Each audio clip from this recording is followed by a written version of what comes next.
I'm Afshin Ratansi, welcome back to a brand new season of Going Underground, still swimming against the current of the mainstream amid a global pandemic, all but civil war in the United States, and the impending threat of climate extinction. I'm joined now from Tucson, Arizona, by one of the most cited intellectuals on earth, the father of modern linguistics, American dissident, Noam Chomsky. Noam, thanks so much for coming back on the show. So what is the Global Green New Deal? That's the new book, Climate Crisis and the Global Green New Deal. And why is it to you the most important political plan in all of human history? We're now facing a number of crises, serious ones. One crisis is the threat of environmental catastrophe. We must move to net zero emissions within a few decades, and one goal of the Green New Deal is to provide the means to do that. The other problem, which is arising with great severity right now, is the collapse of the economy as a result of the pandemic. Now, this is a very different kind of crisis from the financial crisis. This time, there is no escape through just consumer spending or pouring money into the stock market. That's not going to do anything. We have to create a new economy which offers good jobs, constructive work, developing the kinds of infrastructure, social, environmental structure, physical structure that we need, the kind of goods that we need to live a decent life. And that's the other half of the Green New Deal. It is essential for not only for survival, but for healthy survival. You mentioned coronavirus. How does coronavirus alter your analysis, given that coronavirus threatens corporate profits too? Interestingly, it does not yet threaten most corporate profits. Many corporations are making money hand over fist. The high tech, for example, there was one day in which Jeff Bezos earned $13 billion. They're getting hedge funds, private equity funds, all doing fine because the Treasury is pouring money into the economy in a way which largely benefits them. If you take a look at the economy, take the United States, but it's worldwide. The stock market is breaking records. Poverty is breaking records. They are totally dissociated. And that's a sign of the deep disease of the economy, which can only be overcome by the development of the policies outlined in the details of the Green New Deal proposals. What do you make of the continuing corporate reframing of the climate crisis? It's up to ordinary people to recycle, to buy organic food. It's up to them rather than the need for systemic change. Naturally, those who benefit from existing institutions do not want to see them changed. Not a surprise. If you have a totalitarian dictatorship and there are problems, the dictator isn't going to say, overthrow me. Well, that's analogous to what you're describing. The core of the problem is the massive production for private profit, not for need, and the use of the fossil fuels when we have to be phasing them out and moving towards total sustainable energy, no emissions within a few decades. We've talked to scientists about how deforestation led to coronavirus. Tell me about how in the book you talk about even strategies like REDD, it's called REDD. It's funded by corporations to stop deforestation, but in your book you say that it actually facilitates deforestation, encourages it, helps corporate farmers at the expense of others. Why is it time and time again these strategies, sponsored by governments and the World Bank in that case, seem to achieve the opposite effect? I mean, they may in the back of their minds have decent intentions, but they are constrained by the nature of institutional power to develop programs which will not harm the powerful institutions of the society, mostly the corporate sector, but will in fact conform to their needs. The result is policies which, whatever their intentions, are often negative in their effects. We have to address the problems directly without uh, giving priority to the needs of the destructive institutions. There's no time to overcome and eliminate them. We have to accommodate to their existence. The time scale of institutional change is out of the range of time scale for dealing with the environmental crisis. So we have to work within the basic institutional structure that exists, but within it, we can find very clear, definite policies. They're outlined in my colleague Bob Pollan's contributions to the book in some detail, which with a small percentage of the economy will suffice to deal with these twin problems. Yes, your book actually goes further than the road to hell being paved by good intentions, because perhaps what will shock people is you call it deliberately malicious. Let's take what's just happening right in front of our eyes. So the last few days, with strong corporate backing, the Trump administration has been eliminating regulations which protect the population and the environment from release of methane, arsenic, other toxic wastes, to the benefit of the corporate system, not only the fossil fuel companies, but the banks that finance them, benefits them, severely harms the environment, and it harms the American people. They don't care. Now, if that's not malice, what is? Now, there may be somebody in the boardroom who says it would be nice to deal with the environment and it would be nice to help people. But when it comes to making specific decisions to maximize profit and market share, all those good intentions fade into the background. In the book, the deal is clear that full employment is key. Bob Pollan quotes Karl Marx saying, "Capitalism requires unemployment to diminish the bargaining power of workers, whereas this Green Deal seems to provide for full employment." Remember that we do not live in capitalist societies of the kind that Marx was discussing. Marx was discussing, quite properly, an abstract form of capitalism which brings out its essential nature.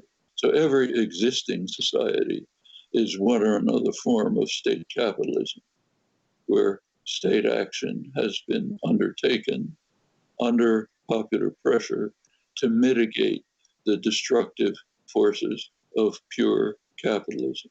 So yes, pure capitalism would require, as Marx says, a reserve army of labor.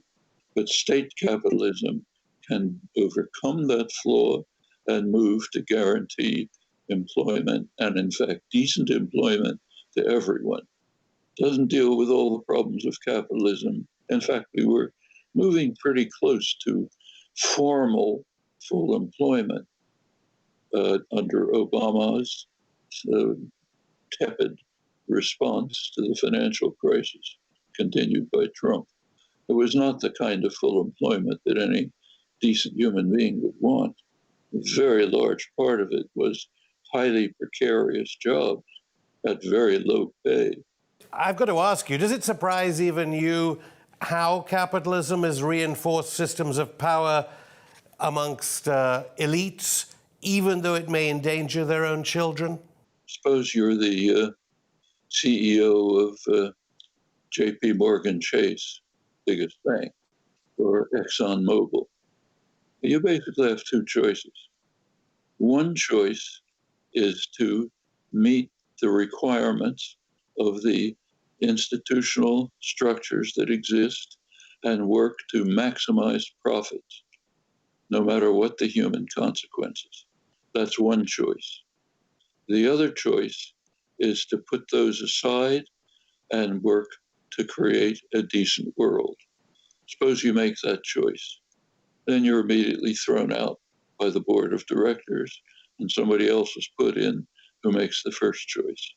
These are institutional problems, not individual ones. Now, that's not to say that it cannot be changed within existing institutions. It can. So take JP Morgan Chase again, biggest bank. Recently, an internal memo of the bank was leaked and made public. It was very interesting. It warned the directors of the bank that this, in their words, the survival of humanity is at stake if we continue on our present course of funding fossil fuels. And it added that the bank is facing reputational risks, meaning the public is getting enraged and will take its revenge on you and harm you, the leaders of the bank, unless you make moves towards working to save humanity from destruction. Otherwise, the banks will be taken over by the public and nationalized, which can be done, or replaced by public banks. That's all within reach. And the leaders of the economy know that their hold is quite fragile. Well, everything seems nationalized here in Britain, more so than after the 2008 crash because of the pandemic, and hundreds of people are being arrested on the streets of London as part of the Extinction Rebellion protests. But JP Morgan claims, in public rather than in a leaked memo, fossil fuel loans for the Arctic drilling have stopped. They're phasing out loans for coal mining, and they're planning a $200 billion empowerment, something called an Empowerment Economic Development Deal, on par with Goldman Sachs. You mentioned ExxonMobil. Well, the boss of Shell says, yes, climate change is real. Yes, renewables are an indispensable part of the future energy mix, but no provoking a sudden death of fossil fuel is not a plausible plan. And then what you do is explain to the general public that this is false, that they're serving their own interests, and you must hold their feet to the fire to drop those pretenses and to do what they know is in fact both feasible and correct, to move away from, certainly from coal and from all fossil fuels as rapidly as possible. We're involved in class war. The ruling class doesn't say, I'm just going to do what I want, I don't care about you. They can't. They don't have that power. Their rule is fragile. They know it. Therefore, they must accommodate to an energized, active, engaged population, exactly as has been often done in the past. The Green New Deal uses the phrase New Deal because the New Deal in the 1930s did something very similar, not on a sufficient scale, but same kind of thing. A government action to overcome a crisis, a deep crisis caused by the fundamental flaws of capitalist society. And then came the war, with vastly more public expense, way beyond anything required today, ended the Depression, created a vast background of consumer demand, which led to several decades of fairly rapid, fairly egalitarian growth. Noam Chomsky, I'll stop you there. More from one of the world's greatest public intellectuals after this break.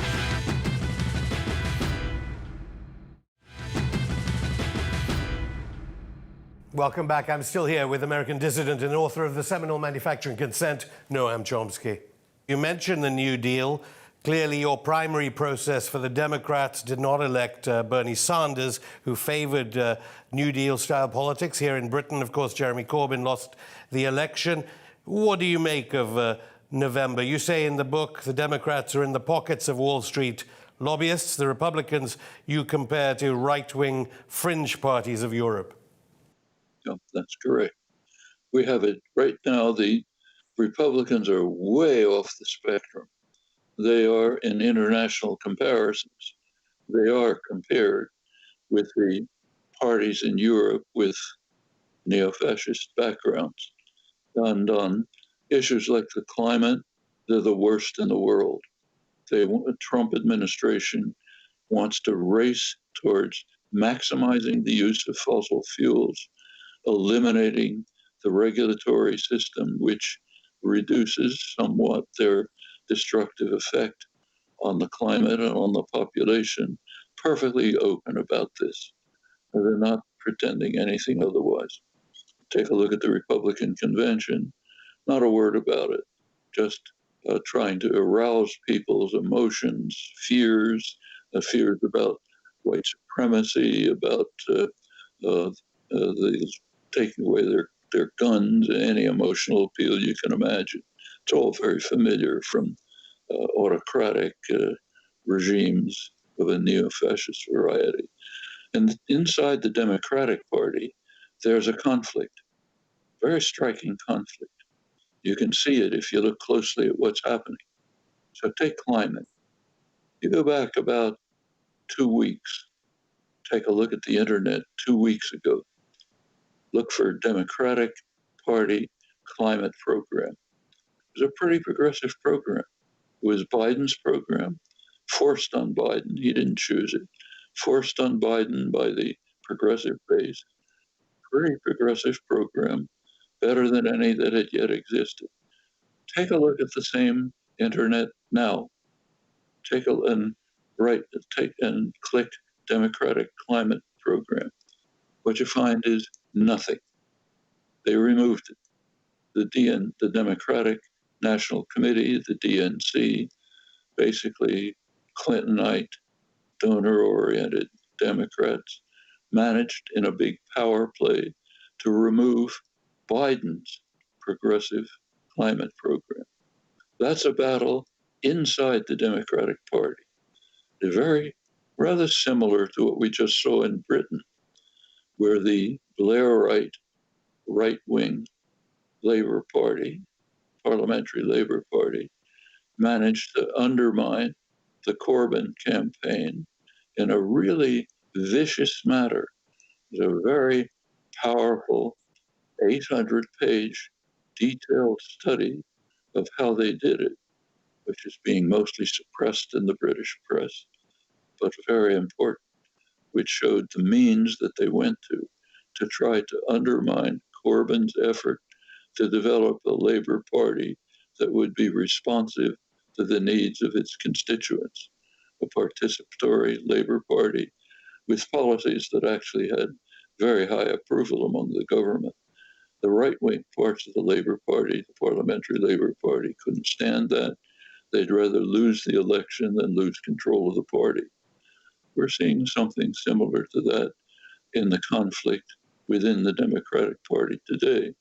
And what it means is that the progressive popular base must work harder, more energetically, more commitment, in case Biden wins the election, to ensure that they go back to the progressive programs that they had announced and not be forced to abandon them by the donor-oriented Clintonite conservative element of the party. And basically what used to be called moderate Republicans. But all of that is vastly overshadowed by the desperate need to get rid of the malignancy in the White House, which, whatever criticism you make of the Democratic Party, the White House malignancy is incomparably worse and will, if let free, basically destroy us. Well, we invite Sir Keir Starmer on to refute what you said about Labour. However, he's seeking an investigation into our right to broadcast at all. As for Joe Biden, apparently the policy hasn't changed. $2 trillion to boost clean energy, an upgrade of 4 million buildings, a seeking of a shift towards public transportation. But of course, as you know, in the most recent speech, Joe Biden said no ban on fracking. There are so many different aspects, obviously, to the Green New Deal, but given that we've had the deaths of refugees being reported here in the English Channel, in this book, you say rich countries are in turmoil because a small fraction of refugees might defile their precious ethnic purity. And you also quote the UN figure of 65 million refugees fleeing violence, persecution, and global warming. Why do you think they are presented in our media as migrants, and that the real enemy here is human trafficking, not foreign policy? For the reasons that you just quoted, an ironic but accurate comment about how they might defile our racial purity. We've seen that before in human history. It's disgraceful, it's shocking, it has to be overcome. Europe's reaction to the refugee crisis is despicable. Europe is moving, setting up centers in the poorest countries in Africa, like Niger, to try to deter people from fleeing from the wreckage of European imperialism, to make sure that they don't get to Europe's shores, bribing Turkey to keep them away from us. There's a reason why people are fleeing. It's not because they love Europe. It's because of intolerable conditions, largely created by European terror and violence over centuries. Okay, now it's Europe's responsibility to behave humanely towards them, and not to resort to racist pretenses in order to punish them for Europe's crimes. Same is true here.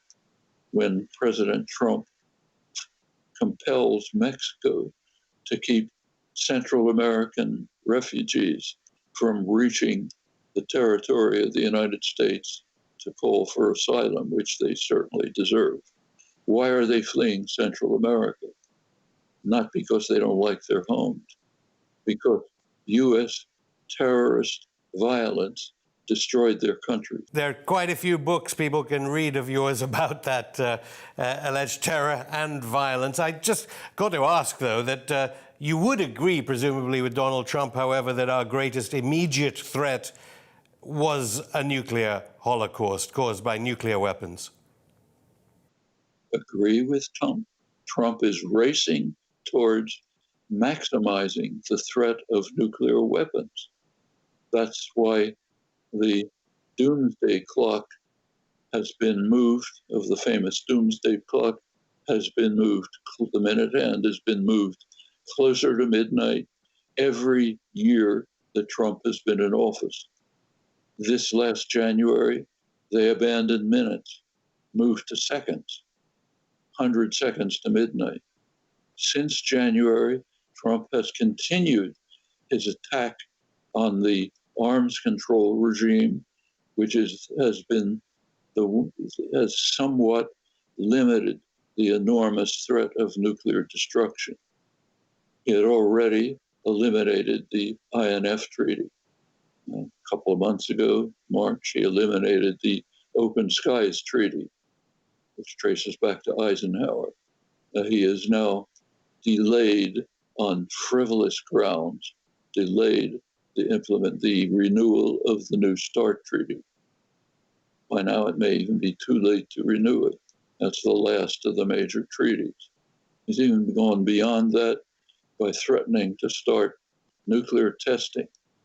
Hasn't been done for 28 years. All of this is, on top of that, moving towards creating a new weapon, new and far more threatening weapons of destruction, against which there is no possible defense. Democrats don't have a pretty record on this, I should say, but nothing like Trump. Well, we invite the U.S. ambassador on. Trump says, actually, he's all for peace, obviously. But finally, I've got to ask you about Julian Assange of WikiLeaks. He begins the trial of his life in 48 hours' time in a London court. The UN rapporteur who has been on this show says he's been effectively tortured by British authorities. What do you think it'll mean if the WikiLeaks founder is extradited to the United States on espionage charges? It would be a criminal act on the part of the British government to accede to the U.S. demand for extradition. He would be, they've already committed many crimes. Assange's offense is not paying bail. Okay, actually had good reasons not to, because he would have been extradited if he had. But not paying bail requires a tap on the wrist, not torture in a high security prison. Okay, up to the point where he's not even allowed to receive books. I mean, mass murderers are being treated like in a way beyond the worst vicious criminal. Okay, and if he's extradited, he comes up for trial on the U.S. espionage laws, which even carry a potential death sentence.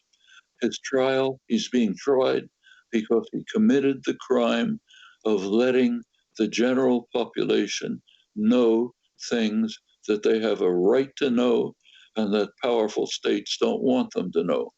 That's the crime. And the way the British government is acting is deplorable. The popular pressure, again, must be developed to ensure that he can be released quickly from these charges and that he be absolved of all these threats. Well, UK Prime Minister Boris Johnson says it's only right that Julian Assange finally faces justice. The UK government says it supports the important work of the UN Special Rapporteur on Torture, but disagrees with a number of his observations. As for the US Secretary of State Pompeo, he says WikiLeaks is a hostile intelligence agency. Noam Chomsky, thank you. And that's it for this season premiere. We'll be back on Monday with one of the world's greatest chroniclers of Los Angeles and pandemics, Mike Davis. Until then, join the Underground by subscribing to our YouTube channel and following us on Twitter, Facebook, Instagram and SoundCloud.